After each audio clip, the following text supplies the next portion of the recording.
बारिश के बाद यूपी में बाढ़ ने तबाही मचाई हुई है। कई जिलों में बाढ़ से लोग परेशान हो गए हैं। सीएम योगी लगातार बाढ़ प्रभावित इलाकों का दौरा कर रहे हैं। आज सीएम योगी हमीरपुर के बाद जालौन में बाढ़ प्रभावित इलाकों का दौरा करेंगे। इसके अलावा प्रदेश के कई जिले बाढ़ की चपेट में हैं, जिसमें कानपुर, प्रयागराज और वाराणसी में बाढ़ से लोगों के घर पानी में डूब गए हैं। तो ग्राउंड जीरो पर आप देख सकते हैं, मुख्यमंत्री योगी ने हवाई दौरा किया और जो बाढ़ से प्रभावित क्षेत्र हैं उनको जाना। हमीरपुर, जालौन की तस्वीरें आपके टीवी स्क्रीन पर हैं। वाराणसी में, प्रयागराज, हमीरपुर, चंदौली, जहां हर तरफ सिर्फ पानी ही पानी नजर आ रहा है। इसकी वजह से कई जगहों पर अंतिम संस्कार करने में भी दिक्कत आ रही है।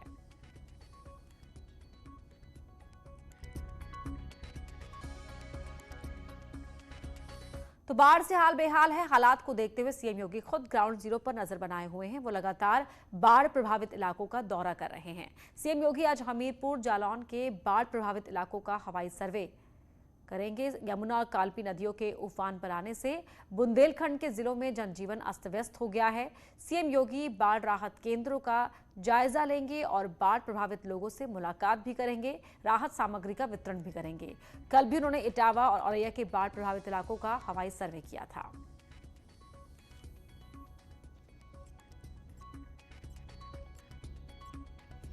अब आपको हमीरपुर ले चलते हैं, जहां यमुना और बेतवा नदी ने पूरे इलाके को पानी पानी कर दिया है।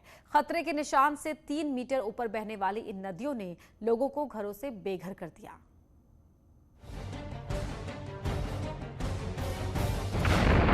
सैलाब में समाई सड़कें,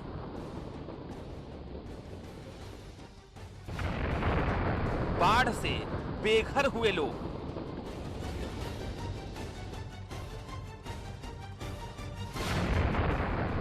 पानी से परेशान गांव वाले,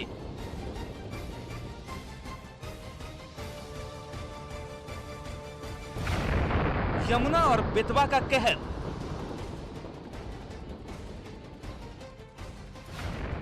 एसडीआरएफ ने संभाला मोर्चा। यह है बुंदेलखंड का हमीरपुर जिला, जहां 2 नदियां खतरे के निशान से ऊपर बह रही हैं। सबसे पहले हम बात करेंगे बुंदेलखंड का प्रवेश द्वार है हमीरपुर जिला। हमीरपुर जिले में इस समय बाढ़ की स्थिति बहुत भयावह है। यमुना और बेतवा दोनों नदी जो है लगातार बाढ़ से दूर चल रही है, लगातार खतरे के निशान से दूर बह रही है। अगर यमुना की बात की जाए तो यमुना खतरे के निशान से 5 मीटर ऊपर बह रही है, 103 की जगह 107 मीटर पहुंच चुकी है। वहीं बेतवा की बात की जाए तो बेतवा नदी 104 से लेकर के लगातार 106 के ऊपर बनी हुई है। दरअसल यमुना नदी खतरे के निशान से 3 मीटर और बेतवा 2 मीटर ऊपर बह रही है। बाढ़ के कारण कई गांव ऐसे हैं जो अपना वजूद खोने के कगार पर हैं। नदियों में मिट्टी कटान के कारण कई घर पानी में समा गए। किसानों की सैकड़ों एकड़ जमीन पानी के सैलाब में डूब चुकी है। आलम यह है कि भयंकर बाढ़ से गांवों का संपर्क जिला मुख्यालय से टूट गया है। गांवों में बाढ़ का पानी आ जाने से लोग अपने घरों से बाहर रहने को मजबूर हैं। देखिए, ये वो रास्ता है जो पूरी तरीके से जिला मुख्यालय का रास्ता है, जो हमीरपुर से लेकर के 12 डेरे मुख्यालय में आते हैं, जो मीरापुर से लेकर के भिलावा और ये जो केसरिया का डेरा है, यहाँ पर बाढ़ से पूरा तरीके से त्राही त्राही है। चारों तरफ से घर जलमग्न हो चुके हैं, घरों में लोगों के पानी घुस चुका है और यहाँ पर आने जाने का साधन एकमात्र जल से ही गुजरना पड़ता है। गाँव में बाढ़ का पानी आने से लोग दहशत में जीने को मजबूर हैं। हालत इतनी गंभीर हो चुकी है कि मौके पर एसडीआरएफ की टीम लगाई गई है। फिलहाल नदी किनारे बसे यमुना घाट और केसरिया का डेरा मोहल्ले के लोगों को पास के ही डिग्री कॉलेज में शिफ्ट किया गया है। डूब चुके हैं तो क्या हुआ, लेकिन घरों का सामान अब ऊपर चढ़ाना है। तो घर का सामान ऊपर चढ़ा के आप लोग रह रहे हैं?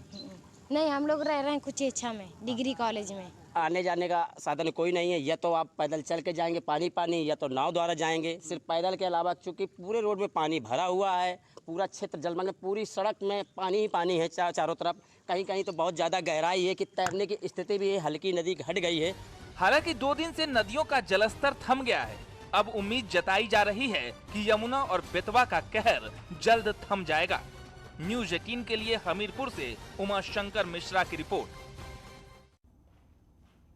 प्रयागराज में भी लोग दो नदियों का गुस्सा झेल रहे हैं। गंगा और यमुना में आई भयंकर बाढ़ अब गांव के साथ साथ शहरों को अपनी चपेट में लेने लगी है। बाढ़ से बचाने के लिए सरकार ने एनडीआरएफ और एसडीआरएफ के साथ साथ पीएसी की टीम तैनात की है।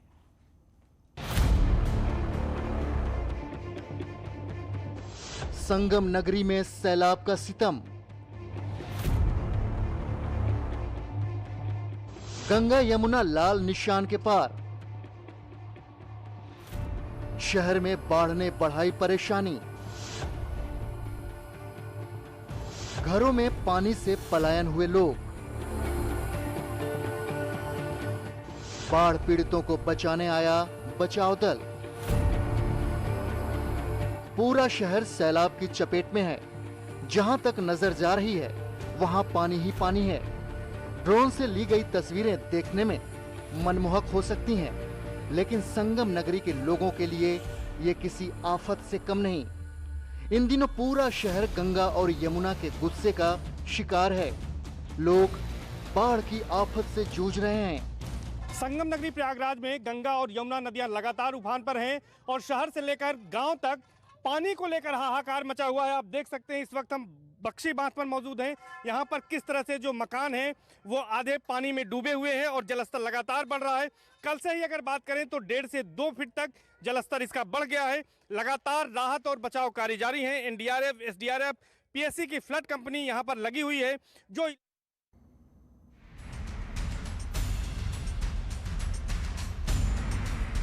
ग्लैमरस अंदाज के दीवाने हुए फैंस, फोटो ने इंटरनेट पर धमाल मचाई। कोरोना वायरस के कहर को रोकने के लिए देश में बड़े स्तर पर वैक्सीनेशन अभियान चल रहा है, लेकिन मुस्लिम समुदाय में कुछ लोग अब भी अफवाहों के जोर में आकर वैक्सीनेशन से बच रहे हैं।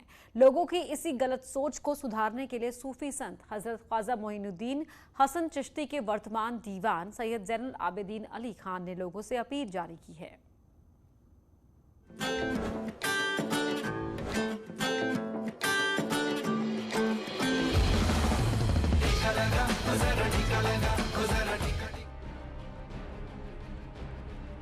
कोरोना ने लाखों लोगों की जान ले ली, लेकिन आज उसके शिकस्त खाने का वक्त आ गया है, क्योंकि कोरोना के शुरुआती दौर में भले ही इंसानों के पास कोरोना को हराने का कोई प्रभावी तरीका नहीं था, लेकिन अब ऐसा नहीं है। आज देश में कोरोना को हराने के लिए कई टीके मौजूद हैं, मगर अफसोस है कोरोना के खिलाफ प्रभावशाली टीका मौजूद होने के बावजूद कुछ लोग ऐसे भी हैं जो वैक्सीनेशन से बच रहे हैं। अफवाहों की जकड़न में कैद वो लोग हकीकत से मुंह चुरा रहे हैं, मगर मुस्लिम समुदाय के लोग को उसी गफलत से बचाने के लिए सूफी संत हजरत ख्वाजा मोइनुद्दीन हसन चिश्ती मौजूदा दीवान जैनुल आबिदीन अली खान ने लोगों से वैक्सीन लगवाने की अपील भी की और कोरोना से बचाव के वैक्सीन की दूसरी डोज भी लगवाई है। वैक्सीनेशन की मेरी दूसरी डोज लगी है और मैं तमाम गरीब नवाज रहमतुल्लाह के चाहने वालों से ये अपील करता हूँ कि इस वैक्सीनेशन के प्रोग्राम को ज़्यादा से ज़्यादा कामयाब बनाने में अपना सहयोग देकर गवर्नमेंट के इस प्रोग्राम को जो है कामयाब बनाने में अपना ताउन देकर के खुशनुदी हासिल करें।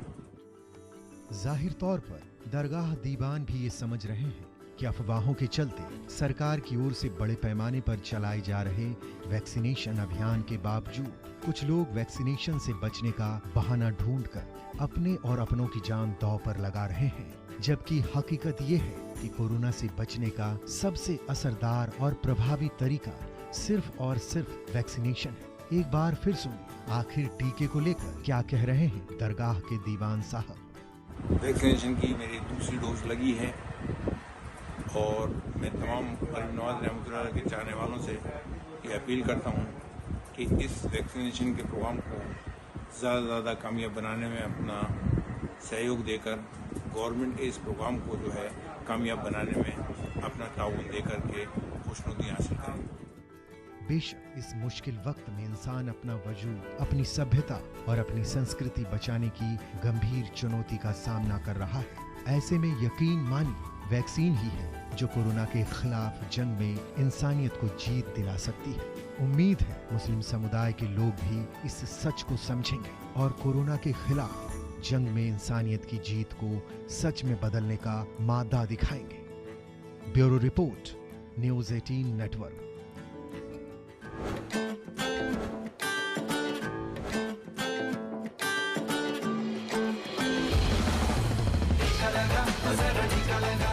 बुलंदशहर में प्रेमी युगल ने जहर खाकर अपनी